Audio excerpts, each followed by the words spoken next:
Sunday के दिन एक कैथोलिक चर्च में क्या होता है, एक प्रोटेस्टेंट चर्च में क्या होता है, इसके बारे में बहुत सारे लोगों को भ्रम रहता है। दोनों पक्ष के लोग वास्तव में पूर्ण रूप से नहीं जानते उस साइड में क्या हो रहा है। आज हम इसके 10 बिंदुओं पर हम मनन करेंगे। क्रिस्तियों के लिए रविवार के दिन विशेष दिन माना जाता है और उस दिन हर प्रकार के विश्वासी यानी क्रिस्त विश्वासी जो कैथोलिक हो गैर कैथोलिक हो अपने अपने हिसाब से जगह जगह पर एकत्रित होकर ईश्वर की आराधना करते हैं। लेकिन कैथोलिक चर्च में जो मिस्सा बलिदान होता है और प्रोटेस्टेंट विश्वासियों के बीच में जो प्रार्थना सभाएं आयोजित की जाती हैं, जिसको संडे सर्विस कहा जाता है या वर्शिप कहा जाता है, उसमें बहुत सारी भिन्नताएं हैं। इसमें प्रमुख 10 बातों पर हम मनन करेंगे। यहां मैं किसी पर निर्णय नहीं ले रहा हूं या जज नहीं कर रहा हूं कि कौन सही कौन गलत, ये सब नहीं। ये केवल एक जानकारी के लिए है।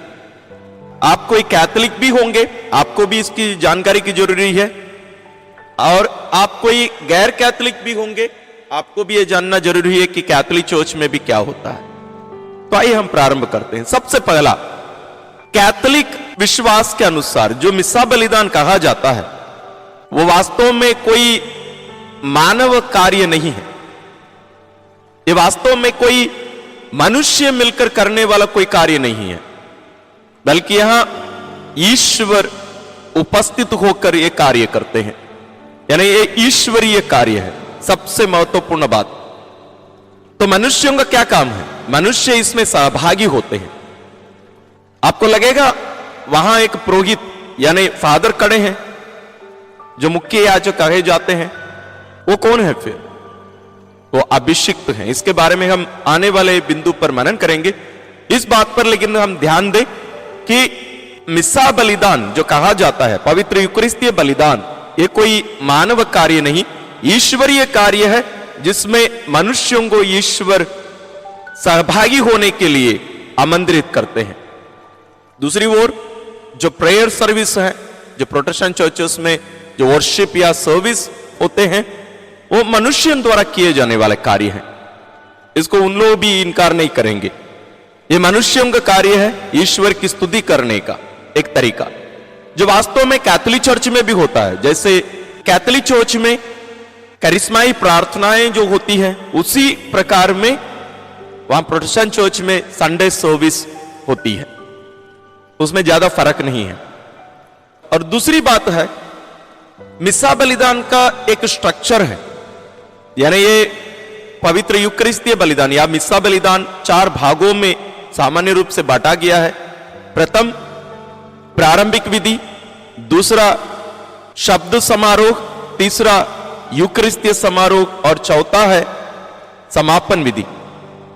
इन चारों भागों को हम कभी बदल नहीं सकते। ना तो पुरोहित या फादर बदल सकते हैं, ना विश्वासी, किसी के अधिकार में यह नहीं है।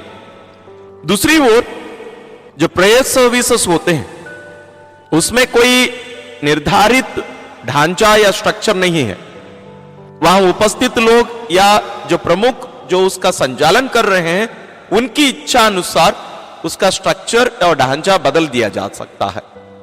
तीसरा है, जैसे मैंने पहले ही कहा था, पवित्र यूकरिस्तीय बलिदान का जो मुख्य याजक जो बोलते हैं हम, वो एक अभिषिक्त व्यक्ति ही हो सकता है। वो एक फादर हो सकते हैं या एक धर्माध्यक्ष या बिशप हो सकते हैं।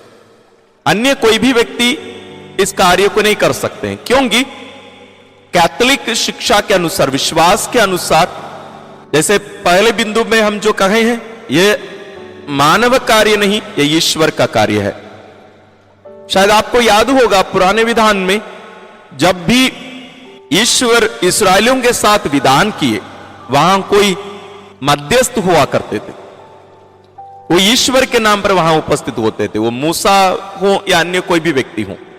उसी प्रकार यहां ईश्वर और मनुष्य के बीच में यीशु पुरोहित बनकर अपने आप को बलि चढ़ाए, ईश्वर और मनुष्य को एक बनाए, एक किए। और यहां जो पुरोहित या बिशप जो उपस्थित हैं, जो मुख्य याजक कहे जाते हैं, वो इन पर्सोना क्रिस्ती यानी यीशु के नाम पर वहां उपस्थित है। यानी वो उस समय वो सामान्य एक मनुष्य नहीं है, वास्तव में वहां वो कोई फादर मिसा नहीं चढ़ा रहे हैं, वो वास्तव में यीशु वहां उपस्थित हैं उस व्यक्ति के द्वारा।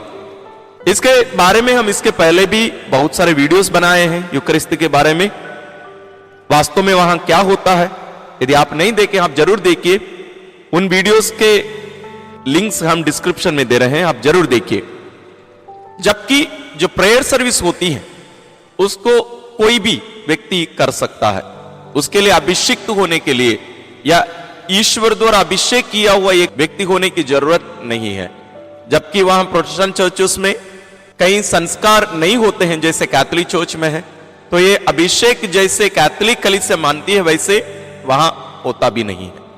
चौथा है, कैथोलिक शिक्षा और विश्वास के अनुसार जो यूकरिस्तीय बलिदान है, ये स्वयं यीशु का जीवन, उनकी शिक्षा, उनका दुखभोग, मरण और पुनरुत्थान, ये सब यहां वर्तमान बनाए जाते हैं। पहले बिंदु को ध्यान में रखिए, ये कोई मानव कार्य नहीं, ईश्वर का कार्य है। पिता ईश्वर पवित्र आत्मा के द्वारा यीशु के जीवन को वहां वर्तमान बनाते हैं। स्मरण का अर्थ ही यही है, भूतकाल को वर्तमान बनाना। The past is made present here. यहूदी विश्वास के अनुसार उनके बीच में जो भी कार्य होते थे, यानी त्योहार जो मनाया जाता था, विशेष रूप से पास्का, उसमें यह होता था जो पहले हो चुका था उसको वहां वर्तमान बना दिया जाता था। उसी प्रकार यहां यीशु का जीवन वर्तमान बना दिया जा रहा है। लेकिन जो प्रेयर सर्विसेज होते हैं वो केवल लोग मिलकर आकर प्रार्थना करना है, ईश्वर की स्तुति करना होता है। जैसे पहले ही मैंने कहा था, यह मनुष्य द्वारा किए जाने वाला एक कार्य है। पांचवा है, पवित्र यूकरिस्त समय और स्थान से परे एक कार्य है, क्योंकि यह ईश्वरीय कार्य है। The holy Eucharist is celebrated beyond space and time. यहां जो भूतकाल है वो वर्तमान बना दिया जाता है और जो भविष्य है वो यहां वर्तमान बनता है। यानी यहां कोई समय नहीं है, ना भूतकाल, ना वर्तमान, ना भविष्य। तो हर मिसा बलिदान, यानी जब भी मिसा बलिदान चढ़ाया जाता है वो एक ही कार्य है, वास्तव में एक ही घटना है। हम बार बार यीशु को बलि नहीं चढ़ा रहे हैं। लोग गलत फहमी में रहते हैं कि कैथोलिक विश्वासी लोग यीशु को हर बार बलि चढ़ाते हैं। नहीं, हम बलि नहीं चढ़ा रहे हैं। तो वही बलिदान, वो कलवारी बलिदान यहां वर्तमान बना दिया जाता है। जैसे मैंने कहा, इसके बारे में हम इसके पहले एक सुंदर सा वीडियो बनाए हैं, अब जरूर उसको पूरा देखिए ताकि आप पूर्ण रूप से इस बात को समझ पाए। जहां हम इस बात पर मनन किए हैं कैसे यीशु का दुखभोग, उनका अंतिम भोज और उनका कलवारी बलिदान और पवित्र यूकरिस्तीय बलिदान जो आज हर कैथोलिक चर्च में संपन्न होते हैं, ये तीनों एक ही हैं। ये कोई अलग अलग नहीं है, ये तीनों एक ही है। इसके बारे में हम मनन किए हैं वहां, आप जरूर उसको देखिए। और आपका और भी कुछ प्रश्न है इसके ऊपर, आप जरूर कमेंट्स में डालिए, हम उस पर आने वाले दिनों में जरूर हम वीडियोस बनाएंगे।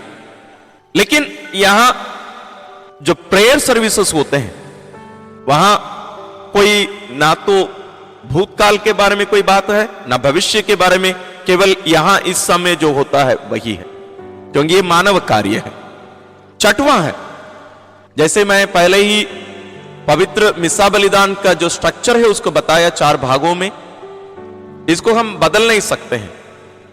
तो इसमें जैसे मैंने कहा 4 भाग हैं, उसमें 2 मुख्य भाग हैं, शब्द समारोह और यूकरिस्तीय समारोह। जबकि प्रोटेस्टेंट चर्चेस में जो प्रेयर सर्विस होते हैं उसमें प्रेयर्स होती हैं, पाठ पढ़े जाते हैं बाइबल से और उस पर प्रवचन किया जाता है, संदेश दिए जाते हैं मतलब, और उसमें चंदा इकट्ठा किया जाता है या चढ़ावा हम जो भी बोले, और उसमें आराधना भी होती है। और इसमें विशेष रूप से गाना बजाना एक प्रमुख स्थान पाता है। और यहां ज्यादा भावनाओं के साथ लोग सहभागी होते हैं और ज्यादा ये फीलिंग्स से भी जुड़ी बातें होती हैं। लेकिन मिस्सा बलिदान में वैसे नहीं, जरूर वहां भी भावनाएं हैं, लेकिन वहां ये मानव कार्य नहीं। उन रहस्यों को समझने से ही आप उसमें वास्तव में सहभागी हो सकते हैं। सातवां है, सामान्य रूप से कैथोलिक विश्वासियों पर, कैथोलिक कलीसिया पर यह आरोप लगाया जाता है कि कैथोलिक कलीसिया पवित्र बाइबल के बारे में कोई जानकारी नहीं रखती है, उसको कोई महत्व नहीं देती है। वास्तव में ये आरोप बहुत ही झूठा आरोप है, गलत आरोप है। इसके बारे में हम आने वाले दिनों में विस्तार रूप से हम मनन करेंगे, कैसे संपूर्ण यूकरिस्तीय बलिदान पवित्र बाइबल पर आधारित है और एक एक जो भाग है, जो शब्द प्रयोग किए गए हैं, वो सब पवित्र बाइबल पर आधारित है, पवित्र बाइबल से लिए गए हैं। उन पर हम आने वाले दिनों में मनन करेंगे। लेकिन इस बात को हम ध्यान में रखें, जहां पवित्र यूकरिस्तीय बलिदान में जो शब्द समारोह है, उसमें बाइबल से 5 अलग अलग रूप में 5 अलग अलग रीति से पाठ लिए जाते हैं शब्द समारोह के अंदर ही। जैसे रविवार के दिन या अन्य बड़े त्योहारों के दिन 3 पाठ होते हैं विशेष रूप से। जो पहला पाठ जो रहता है पुराने विधान से सामान्य रूप से, और उसके बाद में अनुवाद के लिया जाता है जो स्तोत्र ग्रंथ से रहता है, जो पुराने विधान का पुस्तक है, जो गीत है, उससे लिया जाता है। तीसरा जो कि दूसरा पाठ जो नए विधान के कोई भी पत्रों से लिया जाता है, यानी सुसमाचार को छोड़कर अन्य पुस्तकों से। चौथा है सुसमाचार जय घोष, वो भी बाइबल से लिया जाता है, एक वचन। और 5वां है सुसमाचार। तो ये 5 जो लिए गए हैं, ये कभी बदले नहीं जा सकते। मतलब आज एक रविवार के दिन जो यहां भारत में हम जो पाठ पढ़ रहे हैं, या इस चर्च में जहां मैं हूं, जहां ये पाठ लिया गया है, यही पाठ अमेरिका, इंग्लैंड, कोई भी देश हो, कोई भी भाषा के हो, हर जगह पर वही पाठ लिए जाएंगे। यानी करोड़ों करोड़ों लोग एक दिन में वही पाठ लेकर उसी पर मनन चिंतन करके उसी में सहभागी होते हैं। उसको हम बदल नहीं सकते हैं। हर रविवार अलग अलग पाठ, और आप देखेंगे ये 2 साल के अंतर्गत पूरा पढ़ लिए रहेंगे। लेकिन हम पर आरोप लगाया जाता है कि कैथोलिक विश्वासी ना तो बाइबल जानते हैं और ना बाइबल को महत्व देते हैं, जबकि हम बाइबल को महत्व देते हैं और बाइबल पर आधारित ही शिक्षा देते हैं, और हमारे जो प्रार्थना रहती हैं उसी पर आधारित रहती हैं। जबकि जो प्रार्थना सभाएं होती हैं उसमें जो पाठ लिए जाते हैं, वो उस दिन जो प्रचार करने वाले हैं, प्रवचन देने वाले हैं, या सुसमाचार सुनाने वाले हैं, संदेश देने वाले हैं, उनके ऊपर छोड़ दिया जाता है कि वो जिस बात पर, विषय पर बात करना चाहते हैं, वो उसके अनुसार पाठ चुन लेंगे। 8वां है मिस्सा बलिदान कहा जाता है। ये बलिदान है, जैसे मैंने कहा, यह कोई मानव कार्य नहीं, बल्कि यीशु का वो कलवारी बलिदान यहां वर्तमान बना दिया जाता है। यह भी बलिदान है। यहां कोई रक्त नहीं चढ़ा रहे हैं हम यहां, बल्कि वही बलिदान यहां वर्तमान बना दिया जाता है। हम उसी बलिदान में सहभागी होते हैं। जबकि प्रोटेस्टेंट चर्चेस में जो प्रार्थनाएं होती हैं या सर्विसेज होते हैं, उसमें कोई बलिदान की बात ही नहीं होती है, और वे उसको बलिदान मानते भी नहीं है। केवल वो एक भोज है, भोजन, मील। लेकिन कलीसिया, कैथोलिक कलीसिया, उसको बलिदान, और बलिदान का जो दूसरा भाग है उसके अंदर, उसको कम्युनियन हम कहते हैं, उसमें हम उसी प्रभु को ग्रहण करते हैं, वो मील है। लेकिन उसके पहले बलिदान होना है। 9वां है एक बहुत ही महत्वपूर्ण बात, हम यूकरिस्तीय बलिदान में यीशु की वास्तविक उपस्थिति पर विश्वास करते हैं। जैसे बार बार मैं दोहराते आ रहा हूं, ये ईश्वर का कार्य है, तो यीशु स्वयं वहां उपस्थित है। 5 रूप में हम उनकी उपस्थिति देख सकते हैं। जो विश्वासीगण एक शरीर बनकर यीशु के शरीर के रूप में वहां उपस्थित है। दूसरा जो पुरोहित है, मुख्य याजक और अन्य जो पुरोहित रहते हैं। तीसरा है यूकरिस्तीय वेदी। चौथा है शब्द के द्वारा, अपने वचन के द्वारा यीशु वहां उपस्थित है। पांचवा और सबसे महत्वपूर्ण है रोटी और दाखरस के रूप में बलि परिवर्तन के बाद जो यीशु की उपस्थिति है वो सच्ची, वास्तविक और तात्विक यानी सब्सटैंशियल है। तो यीशु पूर्ण रूप से यूकरिस्त के द्वारा उपस्थित है, यूकरिस्त में नहीं, यूकरिस्त के द्वारा। ऐसा नहीं है कि रोटी में यीशु है या दाखरस में यीशु है, नहीं, बल्कि ये ट्रांससब्सटैंशिएशन यानी बलि परिवर्तन, यहां तत्व में परिवर्तन हो रहा है, तत्व परिवर्तन हुआ है यहां। अब वो रोटी नहीं बल्कि प्रभु यीशु का शरीर है, और वो दाखरस नहीं बल्कि यीशु का लहू है, उनका रक्त है। और यीशु इसके बारे में हमें शिक्षा भी देते हैं। संत यूहन्ना रचित सुसमाचार अध्याय 6 में हम इसके बारे में पढ़ते हैं। इसलिए मैंने कहा जितना कैथोलिक कलीसिया पवित्र वचन पर, पवित्र बाइबल पर विश्वास करती है, अन्य कोई भी चर्चेस उस पर वैसे विश्वास नहीं करती है। हम यीशु के वचन को जैसे वे कहते हैं वैसे ही हम मानते हैं, वैसे ही हम उस पर विश्वास करते हैं, क्योंकि यीशु ने कहा है स्वर्ग से उतरी जीवंत रोटी मैं हूं, जो मेरा शरीर मेरा मांस खाता है और मेरा रक्त पीता है उससे अनंत जीवन प्राप्त है। ऐसी बहुत सारी बातें हैं, इसके बारे में और भी हम आने वाले दिनों में मनन करेंगे, लेकिन इस बात पर हम ध्यान दें कि कैथोलिक कलीसिया पवित्र यूकरिस्तीय बलिदान के द्वारा जो प्रभु यीशु की उपस्थिति है, वास्तविक उपस्थिति है, उसमें दृढ़ विश्वास करती है। लेकिन प्रोटेस्टेंट चर्चेस में ऐसी बात नहीं है, उन लोग इसमें कोई विश्वास नहीं करते हैं। 10वां है होली कम्युनियन। हर मिस्सा बलिदान का महत्वपूर्ण एक अंग है होली कम्युनियन। पहले इसको परम प्रसाद कहते थे लोग, जो कि एक गलत शब्द था, इसलिए कलीसिया वापस हिंदी में भी इसको पवित्र कम्युनियन कहती है। यानी वास्तविक रूप से उपस्थित यीशु को, जो शरीर और रक्त, आत्मा और ईश्वरीयता में पूर्ण रूप से जो यीशु उपस्थित है, हम उन्हें ग्रहण करते हैं। जैसे यीशु ने कहा है जो मेरा शरीर खाता और मेरा रक्त पीता है वह मुझ में निवास करता है और मैं उसमें। यहां पवित्र कम्युनियन यानी यीशु हमारे साथ एक हो जाते हैं।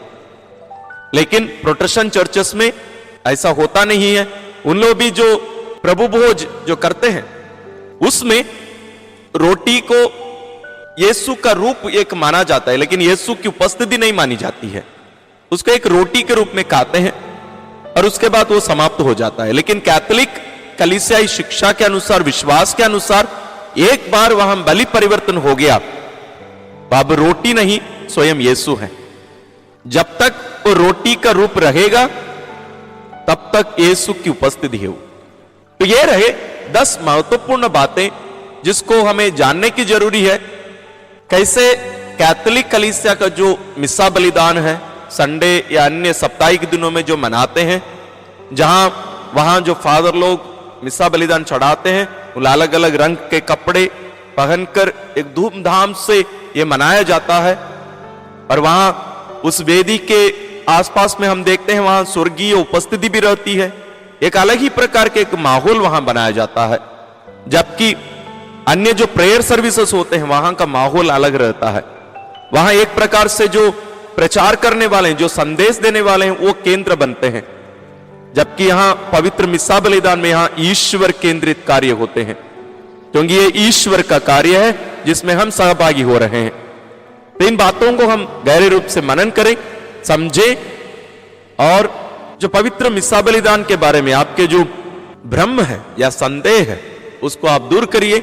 और आपको अन्य कोई भी प्रश्न होंगे आप जरूर कमेंट्स में लिखिएगा, हम उस पर और भी गहरे रूप से विचार करके हम आने वाले दिनों में उन पर भी वीडियोस बनाएंगे। यूकरिस्तीय प्रभु हम सभी को जो अब हमारे बीच में उपस्थित हैं, हम उन पर दृढ़ विश्वास करते हुए अपना क्रिस्तीय जीवन जीने की कृपा, शक्ति, सामर्थ्य आप सबों को ईश्वर प्रदान करें।